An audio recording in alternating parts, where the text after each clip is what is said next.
Bonjour, nous allons illustrer la réaction de synthèse du nylon. Pour ce faire, on introduit tout d'abord du chlorure de sébasoïl dans un bécher. Ce chlorure de sébasoïl sera l'un des réactifs de la réaction.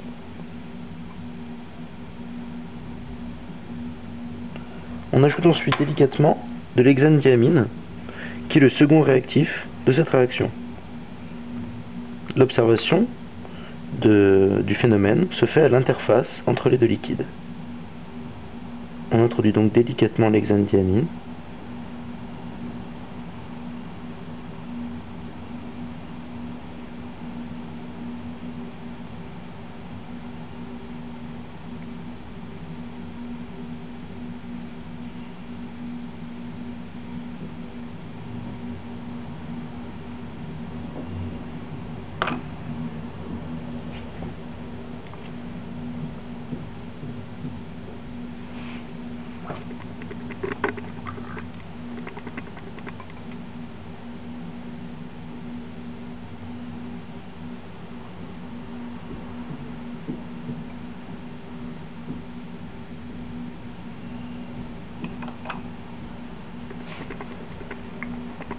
On voit que deux phases apparaissent, et à l'interface de ces deux phases, un film de nylon s'est formé.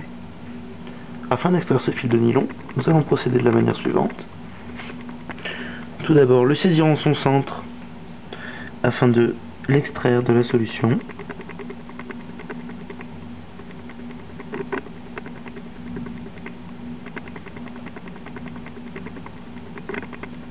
Le placer sur un barreau de verre afin de pouvoir ensuite l'extraire en enroulant le fil autour du barreau de fer.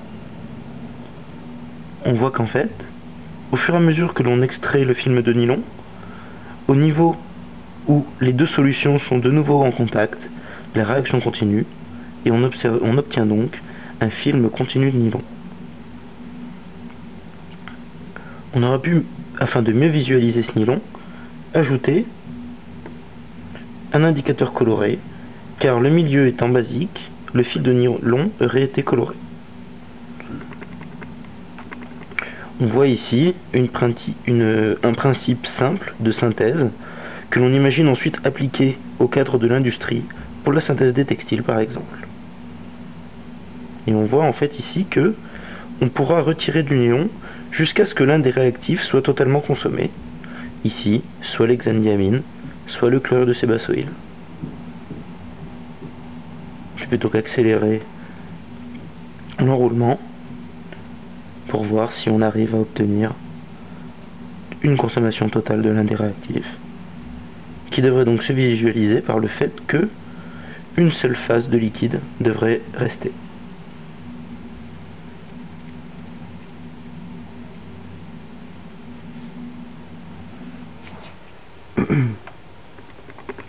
On voit ici que la phase surnageante a diminué de volume. On peut donc en déduire qu'une partie des réactifs a été consommée.